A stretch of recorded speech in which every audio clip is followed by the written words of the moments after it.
கர்த்தருடைய பரிசுத்த நாமம் மகிமைப்படுவதாக.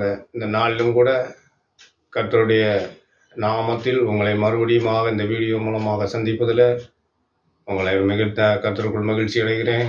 கர்த்தர் உங்களை ஆசீர்வதிப்பார். கர்த்தர் உங்களை பாதுகாக்கட்டும். நூறத்தனையான ஆசீர்வாதங்கள் உங்களை சூழ்ந்து கொள்ளட்டும். கர்த்தருடைய தூதர்கள் உங்களை பாதுகாவலர்களாக இருந்து பாதுகாப்பாராக. கர்த்தருடைய பரிசுத்த நாமத்துக்கு மகிமை உண்டாவதாக. மறுபடியுமாக நாம் சில தேவ வசனத்திற்கு நேராக நாம் கடந்து செல்வோம். இதற்கு முந்தின வீடியோவில் நாம் பெருமை என்கிற அந்த பெருமைக்காரன் என்கிறதான அந்த ஒரு வீடியோவை போட்டிருந்தோம். கர்த்தருக்கு ஸ்தோத்திரம். அதன் இரண்டாம் பாகமாக நாம் இந்த வீடியோவை இப்போ கர்த்தருக்கு ஸ்தோத்திரம் இந்த வீடியோவை பாருங்கள். கர்த்தர் உங்களை ஆசீர்வதிப்பாராக. இன்றைய தியானத்திற்காக கூட கர்த்தருக்கு ஸ்தோத்திரம். வெளிப்படுத்தின விசேஷம் 13வது அதிகாரம் 5வது வசனம். பெருமையானவைகளையும் தூஷணங்களையும் பேசும் வாய் அதற்கு கொடுக்கப்பட்டது. அல்லாமலும் 42 மாதம் யுத்தம் பண்ண அதற்கு அதிகாரம் கொடுக்கப்பட்டது.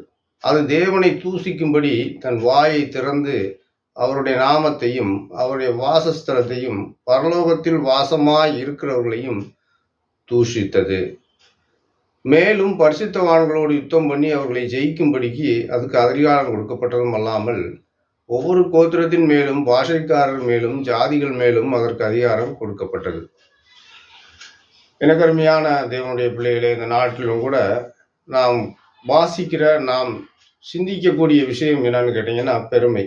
பெருமையானவைகளையும் தூஷணங்களையும் பேசும் வாய். பாருங்க, இன்னைக்கு மக்கள் அநேக மக்கள் பெருமையானவைகளை பேசுறது. நமக்கு என்ன இருக்கிறதோ அதை மிகைப்படுத்தி பேசுறது. பெருமையா மற்றவர்களை தாழ்த்தி, நீ ஒன்றும் இல்லாதவன், நீ ஒன்றும் ஆகாதவன், நான் மிக திறமைசாலி, அவன் பெரிய எதையும் செய்கிறவன், நான் நிறைய சம்பாதிக்கிறவன், சோத்திரம் அப்படி சொல்லி அநேகரை என்ன செய்யறான், நம்ம அயலார்களை கூட நாம் ஏளனமாக பேசுகின்ற ஒரு பழக்கமுடையவர்களாக இந்த மக்கள் இருக்கிறாங்க. சோத்திரம் பாருங்க. அதனால அதைத்தான் அங்கே ஆண்டவர் சொல்ற, பெருமையானவைகளையும் தூஷணங்களையும் தூசிக்கிறது. பாருங்க, இன்னைக்கு நம்ம தமிழ்நாட்டில் தூஷணங்களுக்கும் பேர் போனவங்க நம்ம தமிழர்கள். தூஷணங்களுக்கும் தூசிக்கிறதுக்கும் பெருமை பேசுறதுக்கும் நமக்கு ஒரு பஞ்சமெல்லாம் இல்லை. கர்த்தருக்கு ஸ்தோத்திரம். அப்படிப்பட்ட பெருமையானவைகளையும் தூஷணங்களையும் பேசும் வாய் அதற்கு கொடுக்கப்பட்டது. பாருங்க, இந்த தேவன் நம்மளை ஆண்டவர் தூசிக்கிறதுக்காக நம்ம அந்த வாயை கொடுக்கல, அப்புறம் துதிக்கிறதுக்காக தான் ஆண்டவர் நமக்கு வாய் கொடுத்துருக்கிறார். அவருடைய மகிமைகளை பேசுறதுக்கு தான் நமக்கு வாய் கொடுத்துருக்கிறார், தூஷிக்கிறதுக்கு இல்லை. அதனால தேவனுடைய நாமத்தை நாம தூஷிக்க கூடாது. பழைய ஏற்பாட்டு காலத்துல ஆண்டவர் மோசையிட சொல்றாரு, உன்னுடைய தேவனாய கர்த்தருடைய நாமத்தை தூசிக்கிறவன் எவனும் கொலை செய்யப்பட கடவான் என்று சொல்லப்பட்டது. கர்த்தருக்கு ஸ்தோத்திரம். அவனை கல்லால் எரிஞ்சு கொன்றிருக்கிறாங்க. கர்த்தருக்கு ஸ்தோத்திரம். ஏன்னா கடவுளின் நாமத்தை என்ன செய்யக்கூடாது, ஒரு கேவலமான முறையில தூஷிக்க கூடாது. இன்னைக்கு அநேகர் தூசிக்கிறாங்க. இயேசுடைய நாமத்தை பற்றி, இயேசுவின் பிறப்பை பற்றியெல்லாம் தூசிக்கிறாங்க. அப்படிப்பட்ட தூஷணமான மனிதர்களை ஆண்டவர் என்ன செய்வார், கடைசி நாட்கள்ல அவர்களை மிதித்து போடுவேன் அப்படிங்கிறார். கர்த்தருக்கு ஸ்தோத்திரம். முந்தின வீடியோவில் நாங்கள் பார்த்துருக்குறோம். கர்த்தருக்கு ஸ்தோத்திரம். பாருங்க, அப்படி வாய் கொடுக்கப்பட்டது. அது தேவனை தூசிக்கும்படி தன் வாயை திறந்து. பாருங்க, இந்த தூசிக்கிறது வேற யாரும் கிடையாது. நாம நம்மளா செய்கிறோம் அப்படின்னு இல்லை. இது ஒரு பொல்லாத ஆவி. இந்த பிசாசினுடைய இந்த ஆவி எந்த மனுஷனுக்குள்ள இருக்கோ அவன் தான் பெருமையானவைகளை பேசுவான், அவன் தான் தூசிப்பான். கெட்ட வார்த்தைகளால் திட்டுவானுங்க, அசிங்கமாக திட்டுவானுங்க, அசிங்கமாக சாபம் போடுவானுங்க. சோத்திரம். இதெல்லாம் யார் செய்யறதுன்னா அந்த சாத்தானுடைய வேலை. அதனால தான் அவர் சொல்றாரு, பெருமையானவைகளை பேசும் வாய் அதற்கு கொடுக்கப்பட்டது. பாருங்க, அதனால தேவனை தூசிக்கும்படி, தேவனை யாரெல்லாம் ஆண்டவருடைய நாமத்தை தூசிக்கிறாங்களோ, இயேசுவை எல்லாம் தூசிக்கிறாங்களோ, அது அவங்களா செய்யறது கிடையாது. அது சாத்தானுடைய ஒரு வாய் அவங்களுக்கு கொடுக்கப்பட்டிருக்கு. அதனால தான் அவங்க தேவனை இயேசுவை தூசிக்கிறாங்க. சோத்திரம். ஆனால் தேவனுடைய பிள்ளைகளே, நீங்கள் யாரும் தேவனை தூசிக்கிறதோ, நாம் கிறிஸ்தவ மார்க்கத்தையோ கிறிஸ்தவத்துக்குரியவர்களையோ தேவனை இயேசுவையோ அவருடைய பிறப்பு வளர்ப்பையோ நாம் தூசிக்கவோ பரியாசம் செய்யவோ கூடாது. கர்த்தருக்கு ஸ்தோத்திரம். நாம் அவருடைய நாமத்தை துதிக்கணும். அவருடைய நாமத்தை இந்த உதடுகளினால் துதிக்கத்தான் செய்யணும். கர்த்தருக்கு ஸ்தோத்திரம். ஆனால் எனக்கு அருமையான தேவனுடைய பிள்ளைகளே, பெருமையானவைகள் எல்லாம் நாம் ஒழித்து விடுவோம். பெருமை நமக்கு சொந்தமானதல்ல, பெருமை தேவனுக்கு சொந்தமானதல்ல, பெருமை பரிசுத்த ஆவியானவருக்கு கனிகளில் ஒன்று கிடையாது. பெருமை என்பது அது பிசாசுக்கு சொந்தமான ஒரு குணாதிசயங்கள்லே அது ஒன்று. அதனால தான் அவன் வீழ்ந்து போனான், பெருமையினால் வீழ்ந்து போனான். கர்த்தருக்கு ஸ்தோத்திரம். எனக்கு அருமையானவர்கள், இந்த நாட்டிலும் கூட நாம் அதிகமாக கவனம் செலுத்த வேண்டிய ஒரு காரியம், பெருமையை நம்மை விட்டு அகற்றுவோம். பெருமையை நம்மை விட்டு அகற்றி நாம் ஆண்டவருக்குள்ளாக கடந்து செல்வோம். கர்த்தருக்கு ஸ்தோத்திரம். தானியேலின் புஸ்தகத்தில் ஒரு வசனம் கூட வாசிக்கலாம்னு விரும்புகிறேன். கர்த்தருக்கு ஸ்தோத்திரம்.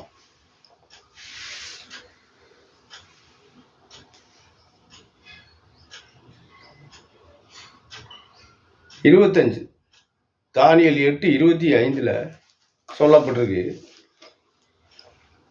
அவன் தன் உபாயத்தினால் வஞ்சகத்தை கைகூடி வரப்பண்ணி தன் இருதயத்தில் பெருமை கொண்டு நிர்விசாரத்தோடு இருக்கிற அநேகரை அழித்து அதிபதிகளுக்கு அதிபதியாய் இருக்கிறவருக்கு விரோதமாய் எழும்புவான். ஆனாலும் அவன் கையினால் அல்ல, வேறு விதமாய் முறித்து போடப்படுவான். பார்த்தீங்களா? அவன் வஞ்சகத்தினாலே உபாயத்தினாலையும் கைகுடி வர பண்ணி தன் இருதயத்தில் பெருமை கொண்டு, தன் இருதயத்தில் பெரிய ஆள், ஆறு கடவுள் இல்லை, ஒன்றும் இல்லை, நான் தான் தேவன், நீங்கள் எல்லாம் என்னை வணங்கணும், எல்லாரும் என்னை வணங்கணும்னு சொல்லி ஆண்டவருக்கு எதிராக தூஷணமான வார்த்தைகளை பேசுவான்னு சொல்லி தன் இருதயத்தில் பெருமை கொள்கிற ஒரு அந்தி கிறிஸ்துவை பற்றி இங்கே சொல்லப்பட்டிருக்கு. அந்த அந்தி கிறிஸ்து என்று சொல்லக்கூடிய அவன் ஒரு பாவ மனுஷன். சோதரம். அவன் பாவம்னா அவனை பார்த்தா தெரிஞ்சுக்கலாம், பாவம் என்னங்கிறத அவனிடத்துலேருந்து கற்றுக்கலாம். கர்த்தருக்கு ஸ்தோத்திரம். எப்படியெல்லாம் பாவம் செய்யணுங்கிற பாடம் நடத்தக்கூடியவன் தான் அந்த அந்தி கிறிஸ்து.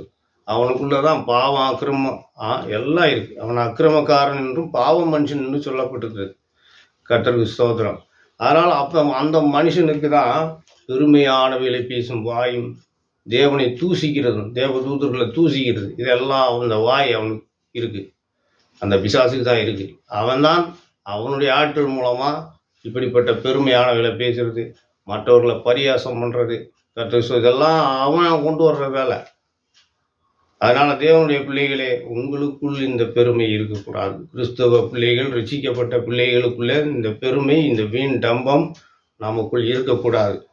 கர்த்தருக்கு ஸ்தோத்திரம். அதை தேவன் வெறுக்கிறார். அப்படி நீங்கள் பெருமை உள்ளவர்களாக இருந்தால் உண்மையிலேயே நீங்கள் கடவுளுக்கு எதிரி எனவு தான். நீங்கள் தான் நம்பர் 1 எதிரி. இதை நான் முந்தின வீடியோவில் சொல்லியிருக்கேன். கர்த்தருக்கு ஸ்தோத்திரம், பார்த்துக்கோங்க. கர்த்தருக்கு ஸ்தோத்திரம். அதனால் இருதயத்தில் பெருமை, நம்ம இருதயத்தில் பெருமை இருக்கக்கூடாது. நம்ம எவ்வளோதான் நமக்கு சொத்து இருந்தாலும் கூட இருக்கட்டும், ஆனால் நம்ம வெறுமையாக தான் இருக்கணும். கர்த்தருக்கு ஸ்தோத்திரம். லேலியா ஸ்தோத்திரம். நம்ம வெறுமையானவங்களாக இருக்கணும், பெருமையானவங்களாக இருக்கக்கூடாது, வெறுமையானவங்களாக இருக்கணும். கர்த்தருக்கு ஸ்தோத்திரம். எப்போதுமே நமக்கு எவ்வளோ இருந்தாலும் சரி, எவ்வளோ கோடியாக கூட இருக்கட்டும், ஆனால் நம்ம இருதயம் எப்போதும் வெறுமையாக இருக்கணும், அப்படி ஃப்ரீயாக இருக்கணும். கர்த்தருக்கு ஸ்தோத்திரம். அதுதான் உண்மையான கிறிஸ்தவ. கிறிஸ்தவர்கள் ஒன்றும் இல்லாமல் இருக்கணும்னு நான் சொல்ல வரல, ஆனால் நீங்கள் வெறுமையாக இருக்கணும், பெருமையாக இருக்கக்கூடாது, பெருமை அணிந்திருக்கக்கூடாது. கர்த்தருக்கு ஸ்தோத்திரம். உங்களுக்கு தாழ்த்தப்பட்ட ஒரு சகோதரன் உங்கள் பக்கத்தில் இருந்தால் அவனை நீங்கள் என்ன செய்யக்கூடாது, பரியாசம் பண்ணக்கூடாது, அவனுக்கு ஒத்தாசை பண்ணணும். ஸ்தோத்திரம். அதைத்தான் தேவன் விரும்புகிறார். சோதரம். அதனால் இருதயத்தில் பெருமை கொள்ளாமல் நாம் நம்மை வெறுமையாக்குவோம். கர்த்தருக்கு ஸ்தோத்திரம். நாம் இன்னொரு வேத வசனத்தை கூட அதே தானியேல் புஸ்தகத்தில் 7வது அதிகாரத்தில் ஸ்தோத்திரம் அந்த 20வது வசனத்தை வாசிக்கிறேன். அதன் தலைகளின் மேலுள்ள 10 கொம்புகளை குறித்தும் தனக்கு முன்பாக 3 கொம்புகள் விழுந்து போக எழும்பினதுமாய் கண்களையும் பெருமையானவைகளை பேசும் வாயும் உடையதுமாய் ஸ்தோத்திரம் என்று சொல்லப்பட்டிருக்கு. பெருமையானவைகளை பேசும் வாய், அதே அந்தி கிறிஸ்துவை பற்றி தான் இங்கேயும் சொல்லப்பட்டிருக்கு. கர்த்தருக்கு ஸ்தோத்திரம். இந்த பெருமையானவைகளை பேசும் வாய் அவைகளுக்கு கொடுக்கப்பட்டிருக்கு. பாருங்க, எனக்கு அருமையானவர்களே, பெருமையான வாய் நமக்கு இருக்க வேண்டாம், நமக்கு வெறுமையான வாய் இருக்கணும். ஸ்தோத்திரம். நாம் வெறுமையானவர்களாக இருக்கணும். கர்த்தர் மட்டும்தான் நமக்குள்ளே இருக்கணும். வேறு எதுவும் இருக்கக்கூடாது. இந்த வாயிலே துதி ஸ்தோத்திரங்களை தவிர, இந்த வேதம் வாசிக்கிறத தவிர வேறு எதுக்குமே நீங்கள் இந்த வாயை யூஸ் பண்ணாதீங்க. கர்த்தருக்கு ஸ்தோத்திரம். இந்த வாயை வேத வார்த்தைகளை சொல்கிறதுக்கு பயன்படுத்துங்க. தேவனை துதிக்கிறதுக்கு பயன்படுத்துங்க. ஸ்தோத்திரம். ஆண்டவரை மகிமைப்படுத்துறதுக்கு பயன்படுத்துங்க. வேத வார்த்தைகளை அடுத்தவங்களுக்கு சொல்கிறதுக்கும் ஜெபிக்கிறதுக்கு மட்டுமே இந்த வாயை பயன்படுத்துங்க. அன்பார்ந்த பிள்ளைகளே, நீங்கள் பெருமைக்கு இடம் கொடுக்கவே செய்யாதீங்க. பெருமைக்கு நீங்கள் இடம் கொடுத்தா நீங்கள் ஸ்தோத்திரம் தேவனுக்கு எதிரியாயிருவீங்க. கர்த்தர் உங்களுக்கு எதிரானவராக மாறிடுவார். கர்த்தருக்கு ஸ்தோத்திரம். இதை நான் சொல்லலை.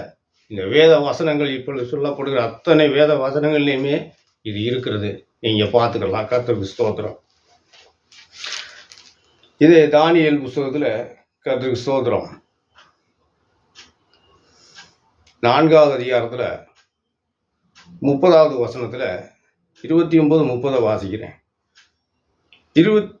12 மாதம் சென்ற பின்பு ராஜா பாபிலோன் ராஜ்யத்தின் அரண்மனையின் மேல் உலாவிக் கொண்டிருக்கும் போது, இது என் வல்லமையின் பராக்கிரமத்தினால் என் மகிமை பிரதாபத்துக்கென்று ராஜ்யத்துக்கு என்று அரண்மனையாக நான் கட்டின மகாபாபிலோன் அல்லவா என்று சொன்னார். பாருங்க, இங்கே ஒரு ராஜாவை பார்க்குறோம். கர்த்தருக்கு ஸ்தோத்திரம். அவர் மிகப்பெரிய ஒரு பாபிலோன் சமஸ்தானத்தினுடைய பாபிலோன் ராஜா.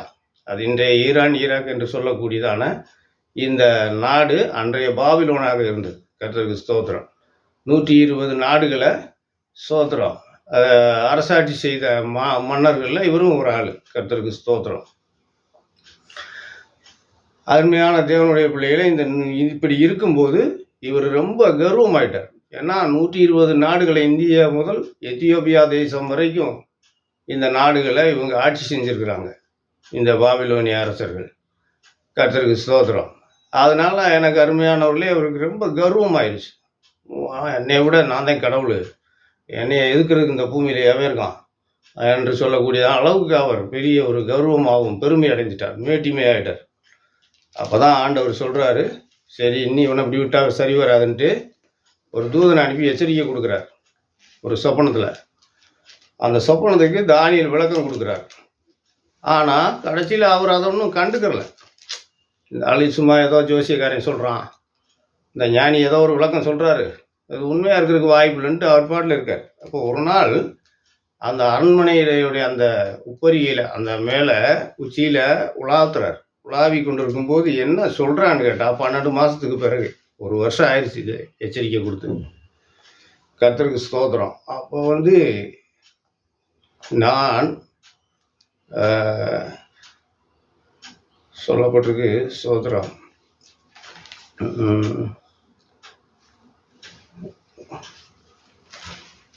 ஸ்தோத்திரம்.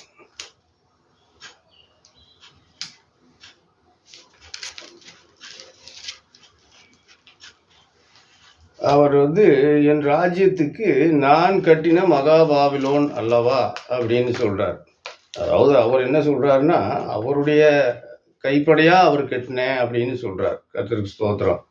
அதாவது என்னுடைய வல்லமை, அது கடவுளின் வல்லமையினால எனக்கு இந்த ராஜ்யம் கிடைச்சிச்சு அப்படின்னு சொல்லாம, அவர் என்ன சொல்றாருன்னா, என் வல்லமையின் பராக்கிரமத்தினால் என் மகிமை பிரதாபத்துக்கு என்று ராஜ்யத்துக்கு அரண்மனையாக நான் கட்டின மகாபாபிலோன் அல்லவா அப்படின்னு. அதாவது இதை என்னுடைய சொந்த கைப்பாடா, என்னுடைய வீர சூர பராக்கிரமத்தினால எனக்கு ராஜதானியா, தலைநகரமா, அரண்மனையா கட்டிய இந்த மகாபாபிலோன் அல்லவா அப்படின்னு அவர் அந்த உச்சியில் உலாவிக்கொண்டே தன் மனசில் அப்படியே ஒரு பெருமை, நாடு நகரம் அப்படியே பார்த்துக்கிட்டே ரசிச்சுக்கிட்டே தன் இருதயத்தில் ஒரு பெருமையாக பேசுகிறார். அப்போ தான் அவர் சொல்கிறார், தூதன் நேபுகாத்நேச்சார், உன்னை விட்டு உன் அரசாட்சி நீக்கப்பட்டுருச்சு. கர்த்தருக்கு ஸ்தோத்திரம். இனி உனக்கு இந்த அரசாங்கம் இல்லை, இந்த கவர்மெண்ட்டை நீ ஆளுகை செய்ய முடியாது, நீ பைத்தியமாக மாறிடுவ அப்படின்ட்டார். நீ பைத்தியமாக மாறி போயிடுவ. கர்த்தருக்கு ஸ்தோத்திரம். ஆண்டவருக்கு விரோதமாய் பேசுகிற யாரும் கர்த்தர் உங்களை நியாயம் திருப்பார். கர்த்தருக்கு ஸ்தோத்திரம். தேவனுடைய பிள்ளைகளே, இந்த நாட்களிலே கர்த்தர் உண்மை ஆசீர்வதிக்கட்டும். இதை கேட்டுக்கொண்டு இருக்கிற ஒவ்வொருவரையும் கர்த்தர் ஆசீர்வதிப்பார். பெருமையானவைகளை பேசாதீங்க. தேவ பிள்ளைகள் துதிப்பதும் ஸ்தோத்திரம் செய்வதும் ஜெபிக்கிறதும் வேத வாசிக்கிறதுக்கு மட்டும் இந்த வாயை பயன்படுத்துங்க. கர்த்தர் உங்களை ஆசீர்வதித்து பெருக செய்வாராக. இந்த நாட்டின் நன்மைக்காக நாம் ஜெபிப்போம். தொடர்ந்து ஜெபித்து கொண்டே இருப்போம். கர்த்தர் நலமானவைகளை செய்வாராக. ஆமென்.